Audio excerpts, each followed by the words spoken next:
Horror कहानियां थी। अगली मौत किसकी? संजीव अपने दोस्तों राघव और प्रतीक के साथ बियर बार में बैठकर बियर पी रहा था। संजीव आज बहुत खुश लग रहा था। अरे यार, आज की पार्टी में तो मजा आ गया। तुम दोनों दोस्तों के साथ तो मेरी जिंदगी इतनी अच्छी है कि क्या बताऊं कितनी अच्छी है।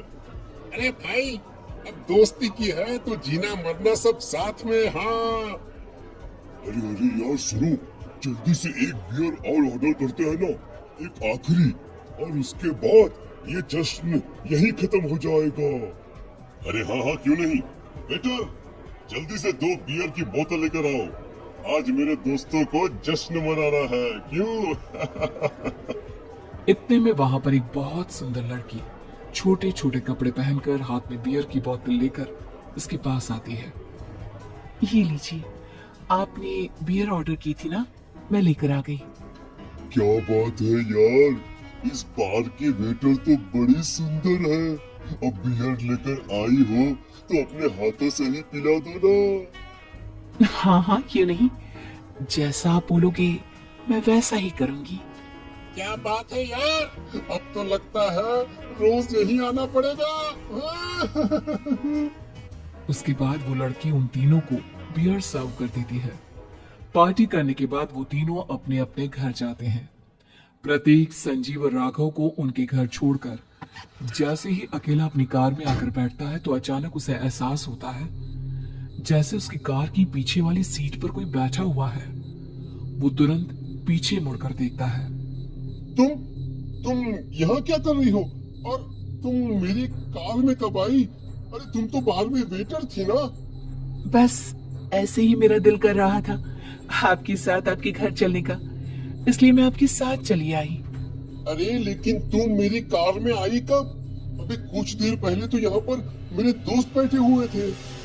प्रतीक के इतना बोलते ही उस लड़के का चेहरा खतरनाक तरीके से बदल जाता है। उसकी आंखें पत्थर की तरह सफेद और पूरे शरीर पर नीली नीली नसें उभर आती है। गाड़ी चलाओ, पूरी स्पीड में चलाओ, और अगर तुमने गाड़ी रोकने की कोशिश भी की तो मुझसे बुरा कोई नहीं होगा। डर की वजह से प्रतीक के पसीने छूटने लगते हैं। उसका शरीर बुरी तरह से कांप रहा था।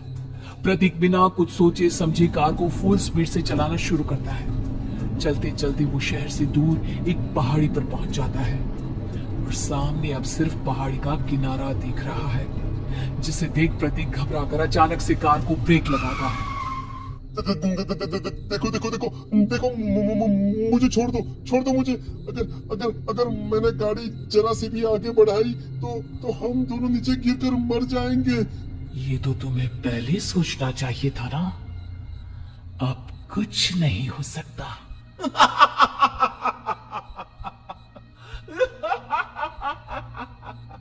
छोड़ दो मुझे। नहीं नहीं, प्लीज मुझे छोड़ दो। प्लीज प्लीज मुझे जाने दो, छोड़ दो मुझे। गाड़ी आगे बढ़ाओ।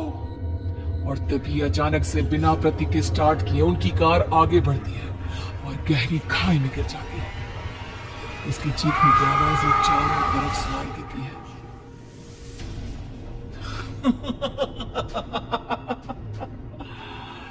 तुझे मारकर मेरे कलेजे में जल रही आग को थोड़ी शांति तो मिल गई, लेकिन अभी ये कहानी खत्म नहीं हुई। और फिर अगले दिन राघव और संजीव को पता चलता है कि प्रतीक की पहाड़ी से नीचे गिरकर मौत हो गई। अरे कल रात की तो बात है यार, हम सब बैठकर पार्टी कर रहे थे, लेकिन मेरी एक बात समझ में नहीं आ रही। राघव शहर से इतना बाहर उस पहाड़ी पर इतनी रात को क्या करने गया था? अरे यार, वही सोचकर तो मैं भी परेशान हूँ। हम दोनों को छोड़ने के बाद तो वो सीधा अपने घर जाने वाला था, और वो आत्महत्या क्यों करेगा भाई? कल रात तक वो कितना खुश था, हमारे साथ सेलिब्रेट कर रहा था। हाँ, लेकिन पुलिस ने तो यही कहा है कि प्रतीक ने अपनी कार को जानबूझकर पहाड़ी से नीचे गिरा दिया और आत्महत्या कर ली। अरे यार, संजीव मेरी तो कुछ भी समझ में नहीं आ रहा है। चल ठीक है, अब मैं अपने घर जाता हूँ। Okay bye. राघव अपने घर में अकेला था। दोपहर का वक्त था। तभी दरवाजे की घंटी बजी। कौन है? अरे एक मिनट रुको, अभी आता हूँ। राघव ने जैसे ही दरवाजा खोला उसने देखा कि सामने एक बहुत खूबसूरत लड़की खड़ी हुई है। कौन है आप और यहाँ किससे मिलने आई हैं? देखिए ना, बाहर बारिश शुरू हो गई थी, मेरी गाड़ी खराब हो गई है। आपका घर नजर आया तो सोचा कुछ हेल्प ले लेती हूँ। क्यों नहीं, आइए ना, आइए आइए। मेरे कपड़े पूरे भीग चुके हैं, क्या आपके पास टॉवल मिलेगा प्लीज? राघव अपने बाथरूम से एक टॉवल लाकर उस लड़की को देता है।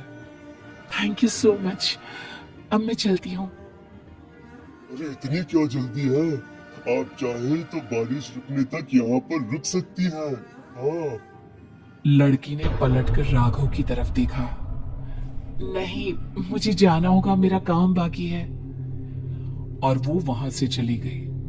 उस लड़की के जाने के बाद राघव अपने बाथरूम में नहाने के लिए गया और जैसे ही उसने बाथरूम में देखा तो उसका टॉवल वहीं पर लटका हुआ था। उसने टॉवल हाथ में लिया तो देखा कि उसका पूरा टॉवल खून के धब्बों से सना हुआ है। अरे अरे ये क्या? ये टॉवेल तो मैंने उस लड़की को दे दिया था।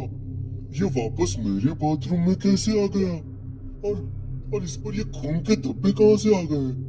राघव ने आईने में देखा तो उसकी गर्दन पर एक बड़ा सा चाकू का कट लगा हुआ था जिससे खून बह रहा था, जिसे देख राघव के होश उड़ गए। हाँ, अरे ये क्या? मेरी गर्दन इतनी ज्यादा कटी हुई है और मुझे दर्द भी नहीं हो रहा है। ये क्या हो रहा है मेरे साथ? राघव घबराकर बाथरूम से बाहर आया और अपना मोबाइल उठाकर उसने संजीव को फोन लगाया। संजीव जल्दी से मेरे पास आ जाओ। मुझे लगता है कुछ बहुत बड़ी गड़बड़ है, जल्दी आ जाओ। उधर से आवाज आई, लेकिन वो आवाज संजीव की नहीं बल्कि एक लड़की की थी। कुछ अजीब नहीं हुआ है, बस तुम्हारी मौत तुमसे मिलने आई थी और तुम्हें मारकर चली गई। अब तुम इस दुनिया का हिस्सा नहीं हो राघव, इसलिए तुम्हें अपनी गर्दन के कटने का दर्द भी महसूस नहीं हो रहा। नहीं, ऐसा नहीं हो सकता, ऐसा नहीं हो सकता। कौन हो तुम? तुम्हारी मौत। अब संजीव के पास खबर पहुंचती है कि राघव ने अपने ही घर में चाकू से गर्दन काटकर आत्महत्या कर ली। ये सुनने के बाद संजीव के होश उड़ गए। वो पसीने से तरबतर हो गया और एक अनजाना डर अब उसके दिल को सताने लगा। संजीव के साथ ही उसका एक छोटा भाई राजीव भी रहा करता था। अपने भाई को इस तरह परेशान देखकर राजीव उसके पास आया। अरे भैया, क्या हुआ भैया? आप इतने घबराए हुए क्यों लग रहे हैं? प्रतीक और राघव की मौत, मेरा मतलब मेरी कुछ समझ में नहीं आ रहा भाई। अचानक से मेरे दोनों दोस्तों ने आत्महत्या क्यों कर ली? अरे वो तो मेरी भी समझ में नहीं आ रहा है भैया। हाँ, हो सकता है कि कोई परेशानी होगी और इसीलिए उन्होंने ऐसा किया होगा। हाँ, लेकिन दोनों की जिंदगी में एक साथ परेशानी और दोनों का इतनी खतरनाक तरीके से आत्महत्या करना, कहीं ऐसा तो नहीं मैं भी मर जाऊंगा? अरे आप ऐसी बातें क्यों कर रहे हैं भैया? वैसे ही मैं इतना परेशान हूँ। जब से अंजलि ने मेरा साथ छोड़ा है तब से सब कुछ बहुत अजीब सा हो गया है। रोज रात को डरावने सपने आते हैं। ऐसा लगता है जैसे अंजलि बार बार मेरे सपनों में आकर मुझे डराने की कोशिश करती है। अंजलि का नाम सुनते ही संजीव की आंखें फट गई और उसके गले में आवाज अटक गई। उसके चेहरे पर घबराहट साफ नजर आ रही थी। कौन थी वो लड़की जिसने प्रतीक और राघव को आत्महत्या की आड़ में मौत की घाट उतार दिया? और कौन थी अंजलि जो बार बार राजीव के सपनों में आकर उसे डरा रही थी? अंजलि का नाम सुनकर संजीव इतना घबरा क्यों गया? इन सवालों के जवाब जानने के लिए देखिए इस खतरनाक कहानी का अगला भाग।